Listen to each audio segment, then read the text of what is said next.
Salut tout le monde, je voulais faire un petit prologue pour cette vidéo pour vous expliquer un petit peu deux trois trucs. Dans le cadre de mon boulot, en fait, j'ai parfois l'occasion de voir des films en avant-première et parfois même d'échanger avec les réalisateurs, les acteurs, tout ça. Voilà. Et en fin de compte, en ayant échangé au téléphone avec Fabien Gorjard, le réalisateur du film C'est quoi l'amour, qui sort le 6 mai au cinéma, on va le redire dans l'interview, mais je vous donne l'info tout de suite. Je, voilà, par le biais des échanges qu'on a eus, je lui ai dit, bon voilà, j'ai une petite chaîne YouTube, je parle pas mal de cinéma et tout ça, est-ce que ça vous dirait qu'on fasse une interview sur la chaîne? Et il m'a dit oui tout de suite, avec la plus grande des sympathies. Euh, Finalement, après l'avoir rencontré, ça m'étonne pas parce qu'il est vraiment très sympa, vous allez voir. On a dû se parler 5 minutes avant de commencer de filmer, et puis bah c'est marrant, des fois t'as des humains comme ça, tu appuies sur le bouton pour dire allez c'est parti, et puis bah bum, c'est comme si on se connaissait depuis très longtemps, parce qu'on a pu un peu rigoler et tout ça, donc c'est vraiment agréable. Et je trouve, après avoir fait l'interview, et après avoir vu le film, j'ai vu le film, j'ai fait l'interview, bah qu'en fin de compte, je comprends encore mieux son univers, parce que la sympathie que le gars dégage, en fait, ça se ressent dans son film. Donc si j'avais pas aimé le film, j'aurais pas proposé de faire une interview, j'aurais pas perdu mon temps et tout ça. Voilà. Je suis pas critique de cinéma, mais pour le coup, je trouvais que le sujet était très intéressant. Il va vous en parler. Et bah, j'espère que vous serez nombreux à aller le voir. Donc je vous conseille d'aller voir dès le 6 mai, je le redis, parce que ça vaut le coup. C'est quoi l'amour de Fabien Gorjard. Et tout de suite, je vous laisse avec l'interview, sans oublier de remercier le Cinéville de Concarneau qui nous a ouvert ses portes et une de ses magnifiques salles pour faire cette interview. Salut tout le monde. Alors aujourd'hui je suis au Cinéville de Concarneau avec un réalisateur qui s'appelle Fabien Gorjard. Je l'écorche pas. Pas du tout. Très bien. Impeccable. Ensemble on va vous parler de son dernier film qui va sortir le 6 mai prochain, si je ne me trompe pas. C'est... C'est quoi l'amour? Alors c'est pas l'émission de télé, hein. Non. Il y avait le truc de TF1 à l'époque. Là. Et alors, petite première question comme ça. Moi j'ai vu le film, donc je sais de quoi je parle. Est-ce que tu peux nous faire un petit peu le synopsis du film, s'il te plaît? Bah, le synopsis, pour en essayant de faire très court, c'est l'histoire de Marguerite, qui est jouée par Laure Calamy, qui est installée dans sa vie. Elle a son mec, qui est joué par Alias Salem, leur fille, qui a 16 ans, qui vit son premier amour de manière assez intense, et vient la voir son ex, qui est joué par Vincent McCain, qui lui dit, écoute, ils ont une fille ensemble de 22 ans, voilà, on sent que c'est des gens qui ont gardé comme ça un contact très cordial. Il lui dit, écoute, j'ai rencontré quelqu'un, et pour elle, c'est super important qu'on se marie à l'église, sauf que comme nous, on s'est marié à l'église quand on était plus jeune, je peux pas m'y remarier parce qu'on n'a pas le droit de se marier 2 fois à l'église. Et donc il dit, on va devoir faire une petite démarche de rien du tout, un procès en nullité de mariage.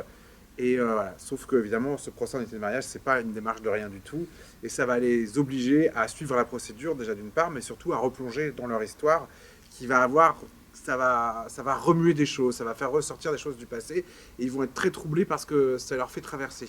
Et comme le procès se complique, bah, toute la famille va devoir aller jusqu'à Rome pour un peu plaider leur cause. Je dis pas, j'en dis pas plus. Non, on dit pas qu'il meurt à la fin sur la route de Rome, bien entendu. Exactement. Et comment t'as eu l'idée de faire ce film là? Eh ben, j'ai la chance que j'ai des producteurs qui me connaissent très très bien et que j'étais en train de galérer sur un projet que j'écrivais sur mon adolescence, tout ça, etc. La découverte du théâtre, les premiers amours, enfin voilà, un truc, une matière première assez classique, mais avec laquelle j'ai envie de m'amuser. Et puis je bloque et mon producteur me dit non, non, mais je sais ce qu'il faut que tu fasses. J'ai entendu parler des procès en nullité de mariage, regarde ça de près, je suis sûr que ça va t'inspirer. Et évidemment, il a appuyé sur un bouton on, parce que j'ai regardé ce que c'était. Je ne connaissais pas. Hein. Pourtant, moi, j'ai eu une enfance très catholique, j'ai fait mon catéchisme, tout ça, etc. Mais bon, c'était pas arrivé jusqu'à moi. Et je me suis dit, ah ouais, c'est un terrain de jeu assez génial, cette histoire de procédure en nullité, là. Parce que. Et puis, j'ai fait un travail d'enquête, j'ai rencontré des prêtres qui sont juges ecclésiastiques, j'ai rencontré des avocats ecclésiastiques, j'ai rencontré des gens qui ont fait la démarche, et j'ai recueilli tous leurs témoignages, la matière première, pour écrire cette histoire, quoi, qui me permettait d'interroger de manière assez inattendue, surprenante, de côté, en faisant un pas de côté, sur une question qui m'anime depuis mes courts-métrages et mes 2 premiers longs, qu'est-ce qui fait famille? Voilà. Et le process entre l'idée et la post-prod ou la sortie, ça fait combien de temps à peu près? Pour celui-là, c'est assez rapide, j'ai assez de chance, j'ai mis 9 mois pour l'écrire, il s'est financé assez rapidement derrière, et puis après c'est 8 semaines de tournage, et voilà, le film s'est terminé, en fait, c'est maintenant que c'est long. Le film s'est terminé en juillet dernier, donc ça fait plus d'1 an, enfin ça va faire bientôt 1 an que le film est terminé, et il ne va sortir qu'en mai. Et voilà, là c'est après des histoires de stratégie, de marketing, de quel parcours doit faire le film, etc. pour arriver au mieux possible au spectateur. Là c'est la période longue, j'en suis à ce soir, je vais faire une avant-première ici à Concarneau, ça va être ma 65e, 66e avant-première. Ah oui, Oui, ah la vache. Ah oui, oui, depuis combien de temps alors? depuis le mois de février. Ah oui, ouais, là, ça Ouais, carbure. Bah, ouais. c'est bien, au moins, il rencontre déjà son public. Bah voilà, c'est le but, c'est de créer des clusters de bouche à oreille, comme on dit. Ouais. Non, et puis en plus, c'est bien parce que, c'est vrai, on en a parlé il y a 2 secondes, le Cinéville de Concarneau, pour lui faire une petite pub, parce qu'on ils Ouais, nous ont ouais. invités quand même à être là. C'est bien parce que, comme toi, ils récupèrent. Ils accueillent, pardon, plutôt, plusieurs réalisateurs, même des comédiens, des acteurs, des fois aussi. Donc, ça, c'est un truc qui plaît aussi, mine de rien, pour faire venir le public. Qu'avant, il y a 20 ans, peut-être dans le coin, tu vois, ici, Ouais, on n'avait ouais. pas trop, quoi, tu vois. Ouais, Donc, ouais, non, moi ça se fait de plus en plus. Et puis, moi je viens du théâtre aussi. Enfin, je fais le cinéma, le théâtre. Quand on est avec un spectacle, on tourne avec son spectacle, on rencontre le public. Et au cinéma, une fois que le film est sorti, il disparaît dans la nature. Alors, toute cette période d'avant-première, ça permet au moins de rester en contact avec le public et de recevoir un peu, de comprendre un peu comment les gens perçoivent ce qu'on fait. mais c'est vrai que, alors, l'année dernière, pour les copains qui étaient avec nous, là, on avait eu Enya Barou, qui nous avait présenté On ira. C'était un petit phénomène de société, le film, parce qu'il parlait du droit à mourir, et tout Ouais, ça, les lois. Et je lui avais dit, je pense que le film il va faire un petit peu boule de neige pour le coup, parce qu'il va y avoir des trucs et tout. Et là, c'est pareil, on est sur un sujet qui peut être un peu, comment dirais-je, mal connu, mine de rien, mais qui est vachement important. Puis, alors, il surfe pas non plus sur la nostalgie, parce que bon, c'était quand même non. le passé, tout ça. Mais c'est vraiment une bonne histoire et tout le monde peut être touché, en fait. C'est ça le truc, Bah, quoi. l'effet miroir du film, c'est aussi sur qu'est-ce que ça raconte des familles d'aujourd'hui, les familles recomposées, avec des gens qui se sont mariés il y a 20 ans, qui ont refait leur vie, mais en même temps, ils ont eu des enfants. Comment on compose avec nos vies d'avant, nos vies de maintenant, et comment on doit essayer de trouver une sorte de... En tout cas, le film tend à essayer de trouver une harmonie entre tout ça, même si ça passe par voilà, des questions, des remous, des petits vertiges. Mais moi, j'avais envie de faire un film, mon film d'avant, ça s'appelait La vraie famille. Oui. C'était sur une histoire de famille d'accueil. C'était une histoire très personnelle. Et c'était un film sur le déchirement. On doit se séparer de quelqu'un qui a été dans notre famille. C'était un petit garçon qui est arrivé, il avait 18 mois, il est reparti, il avait 6 ans. Il a grandi avec mon frère et moi comme si c'était notre frangin. Et puis du jour au lendemain, quasiment, il est parti. Ah, c'est parti d'une histoire perso, en Ah ouais, fait. ouais, ouais, c'est parti D'accord, d'une ok, histoire ok, perso. ok. Et donc, moi, je pense que je suis assez hanté par cette question de la famille a été très fortement quelque chose à un moment, puis du jour au lendemain, elle a été autre chose, etc. Et donc, c'est quoi l'amour? C'est une manière d'interroger, encore une fois, parce que moi, mes parents ont divorcé, je suis moi-même séparé, j'ai une petite fille de 9 ans, je me suis beaucoup interrogé de qu'est-ce que ça allait raconter avec sa maman, comment on allait continuer à faire famille Mhm. avec cette histoire de qu'est-ce qu'est l'amour à l'intérieur de tout ça, quoi. Donc c'est pour ça que le film met vraiment le nez dedans. Et au fond, c'est ça l'effet miroir le plus important du film, ce que je reçois dans les retours de projection. C'est des gens, voilà, maintenant ça arrive quand même beaucoup. Des gens qui ont divorcé ou qui sont enfants de divorcés, etc., etc., qui ont un rapport fort avec leur beau-père ou pas, leurs beaux-parents ou pas, enfin voilà. Et donc le film interroge vraiment tout ça. On s'amuse en plus avec tout ça. Et, super transition, parce que tu nous parlais de ton ancien film, La vraie La famille. vraie famille, pardon, 2021, Ouais, c'est c'est ça? ça. Il est sorti en 2022, mais je l'ai. Ouais, il a Et commencé à vivre en 2021. déjà, dedans, tu avais Mélanie Thierry et Yes, Salem. Lies Salem, c'est ça. Et c'est un peu Ah bah, j'avais très envie de les des retrouver. muses, on va Bah, dire. j'avais surtout très envie de les retrouver tous les deux. Euh, j'ai écrit pour eux. Hein. Dans C'est quoi l'amour? C'est vraiment écrit pour eux. Mélanie, la chance que j'ai maintenant, c'est de la connaître un peu. Donc en plus de l'incroyable comédienne qu'elle est, ben, des trucs de sa personnalité, je me suis dit, tiens, cet aspect-là, on l'a pas beaucoup vu chez elle. Je savais que ça l'amuserait d'aller vers la comédie. Et donc c'était bien d'y aller ensemble, comme une sorte de récréation après un film très dur qu'on avait partagé. Elias Salem, lui, bah, c'est une sorte de figure d'homme comme ça qui m'inspire beaucoup. J'aime ce qu'il est et je trouve il est parfait pour jouer le mec qui essaie de rester distant, droit dans ses bottes, de pas se faire avoir par les émotions. Du coup, quand les émotions elles l'embarquent, eh ben, Mm. c'est beau à voir aussi, quoi. Et alors d'ailleurs, cet acteur, Lies Salem, il a une sacrée voix. Ouais, Il ouais. fait du doublage ou pas du tout? Non, mais il fait beaucoup de théâtre aussi. Ah Et, ouais, voilà. il veut faire du Ouais, doublage parce ouais, qu'il a. C'est plus alors, son jeu, mais ouais. moi c'est sa voix qui m'a Ouais, ouais, il a marqué une pour très belle voix. Ouais. une voix vachement qui vient de la gorge. Ouais, Là. ouais, Il ferait j'allais dire un gros mot, il ferait un punaise de truc dans le doublage, je trouve. Quand j'ai vu le film, j'ai pensé à ça. ouais, ouais, bah, il fait aussi pas mal de radio, donc voilà, je pense que sa voix, on l'utilise. On a aussi 2 autres acteurs, on a Vincent Macaigne, Ouais, et Laure Calamy. et eux pourquoi dans ce cas-là? Bah parce que j'ai pensé à eux aussi. Enfin, j'ai pensé à Laure d'abord dans l'écriture, Et naturellement, en pensant à Laure, est assez venu en tête Vincent, parce que Laure et Vincent, donc ils sont devenus maintenant les comédiens qu'on connaît, mais c'est surtout un vieux couple pour moi dans ma tête. Parce qu'ils ont commencé ensemble au théâtre. Je savais qu'ils étaient. Moi, je les connaissais pas, mais je connaissais leur histoire. Qu'ils étaient ensemble au conservatoire, que Laure a joué dans les premières pièces de Vincent. Moi, je les ai surtout découverts dans un moyen métrage qui s'appelle Un monde sans femme de Guillaume Braque, qui est un très beau film, où on les voit pour la première fois tous les deux à l'écran. Et ils n'avaient jamais rejoué depuis ensemble. Et donc, je me suis dit, ah, l'occasion, elle est trop belle. Là, je crois à ce vieux couple-là, d'une certaine manière. Et donc, j'ai eu la chance qu'ils acceptent tous les deux. Et ça match. Bon, après, moi je suis pas critique, hein, voilà. Souvent je dis, bon, j'ai bien aimé ou j'ai un peu moins aimé. Mais là, pour le coup, je disais à Fabien, je me suis permis de lui confier que j'étais moins film français actuellement, on va dire. Comme je te disais, moi c'est Ouais. plutôt La Chèvre, les Francis Weber et tout. Mais j'ai vachement pris du plaisir, tu vois, à voir Voilà, ton c'est film. super. Non, non, mais je te le dis pas parce que, Ouais, voilà, ouais, c'était pour le boulot aussi, ouais. mais j'étais obligé. Ouais. Mais bon, j'ai bien aimé de le regarder. Je l'ai regardé avec Madame Toitoine. Madame Toitoine. Et pareil, elle a bien aimé. Et je disais à Fabien, on a eu une longue conversation de 45 minutes, 1 heure après le film. Et ça, c'est intéressant aussi parce que ça enclenche justement ce que tu disais, des débats et peut-être réfléchir à quelque chose qu'on n'avait pas encore réfléchi Ouais. aussi, quoi. Donc je pense que c'est pas à gagner pour ton film, là, pour le coup. Ouais, ouais. Mais vraiment, en plus, ça, je te le dis vraiment pour le coup. Ouais, j'espère, j'espère. Non, parce que autrement, je mens à chaque fois, là, je mens pas. Petite question avant que je l'oublie, parce que celle-là, quand je rencontre des acteurs, des réalisateurs, tout ça, pour la chaîne, je leur demande à chaque fois, c'est quoi ton film préféré? Ah, c'est la question à la con. Ah ouais, non, non, j'ai un panthéon quand même, donc il y en a plusieurs. Mais Français-américain, ouais, on va dire deux. bah, un américain, je vais dire E.T. Je vais dire E.T. parce que le film a eu tellement d'importance pour moi quand j'ai découvert. J'ai découvert à 10 ans, hein, j'avais 10 ans quand j'ai pu voir le film. Et c'est un film qui m'a changé, je pense. Je pense que est né mon amour du cinéma le jour où, dans une salle, j'ai perdu 10 kilos de larmes devant ce film, que j'étais complètement fasciné, que j'ai été terrorisé aussi. Et Je tu fais pense les que j'ai boules. eu toutes les émotions à un degré tel que je n'avais pas encore vécu en fait en salle. Donc E.T. En fait c'est un film qui ne vieillit pas, c'est-à-dire que Mhm. je le regarde assez régulièrement, j'ai eu la chance de le montrer à ma fille, même en salle et tout, et je trouve que la mise en scène de Spielberg, elle est assez sublime, quoi. Donc voilà, c'est un grand metteur en scène, c'est un grand film, c'est un film simple et en même temps complexe. Enfin, moi, j'aime profondément. Donc, je dirais E.T. Et Alors, je te coupe 2 secondes. On en a parlé de E.T. sur la chaîne une fois. Moi, j'ai un gros souci avec E.T. Pas celui qui est sorti en 82, si je me gourre pas, hein, c'est ça que tu as dit aussi. C'est le remaster de 2002, ah oui, non, mais ça servait à qui est rien. dégueulasse. Non, mais ça servait à rien de faire ça. Ils Je sais pas changent pourquoi. les flingues à la Euh, fin quand ils euh, s'envolent avec des euh, talkie-walkie et tout euh, machin. Je trouve ça, mais non, non, nul, mais nul, nul, nul.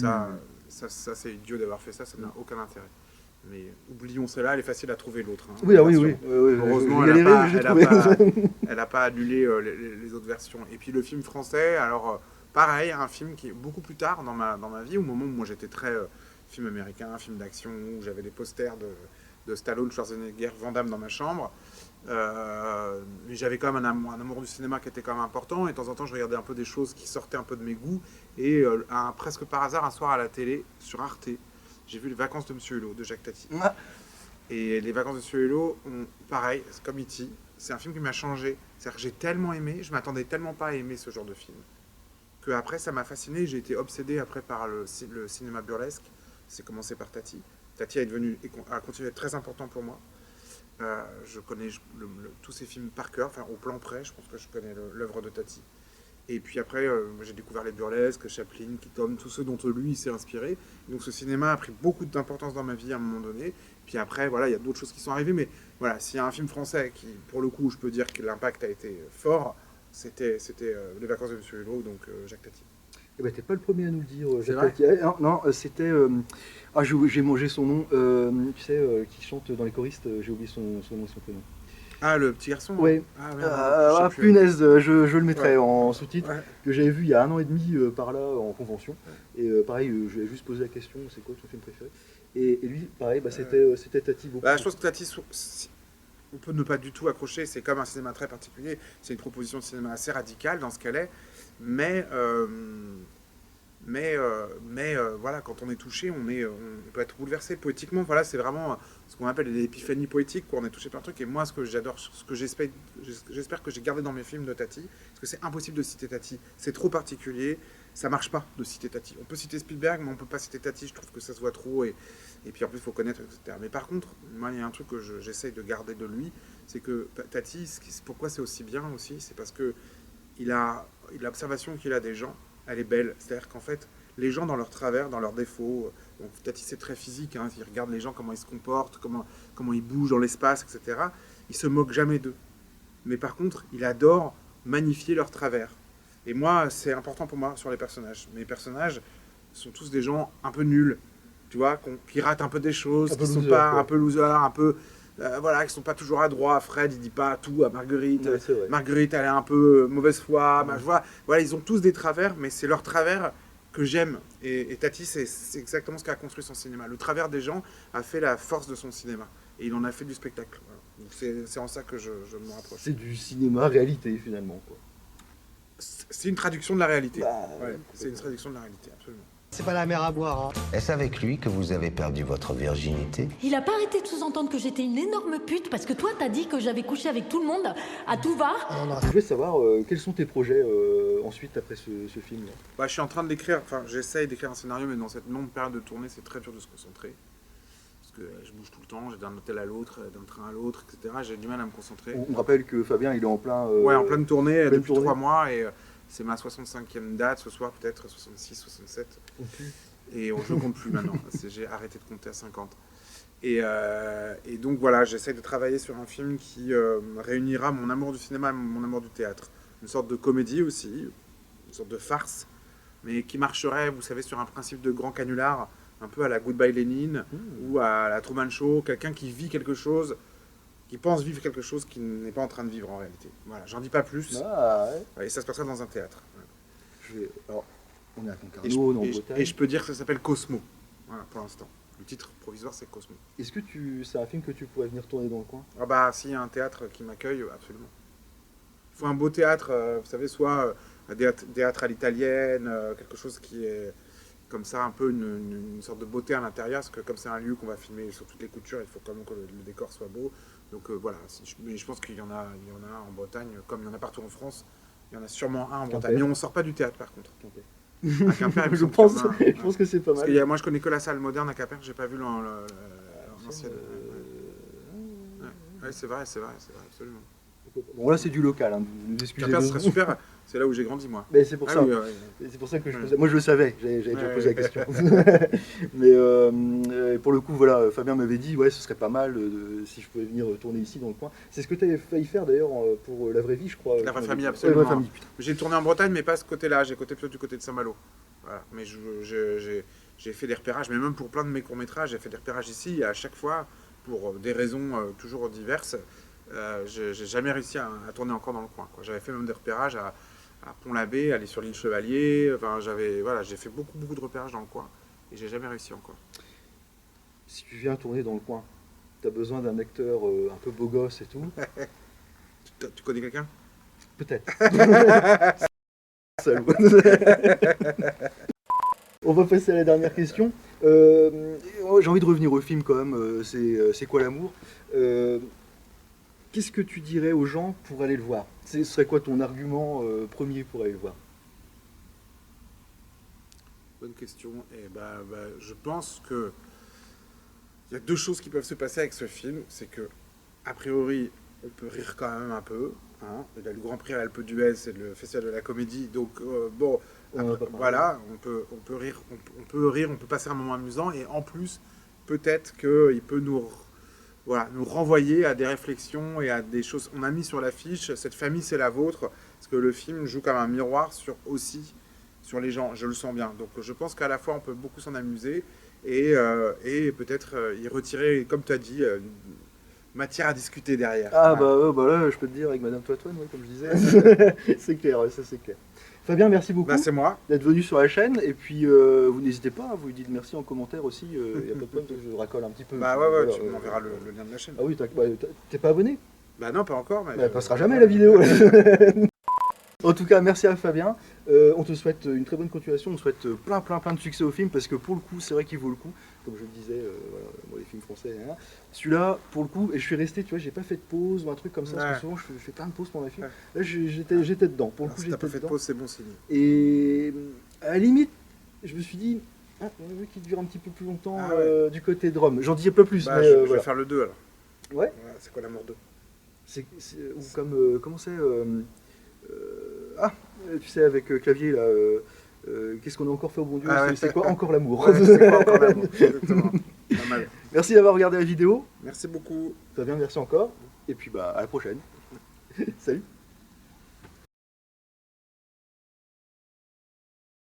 J'ai perdu. Jean-Baptiste Monnier. C'est Jean-Baptiste Monnier, je crois qu'il s'appelle. Non Qui? Le gars des choristes. Ah, peut-être, C'est oui. Jean-Baptiste Monnier. J'ai un putain de doute, mais non. Ah ouais, t'as raison, je crois.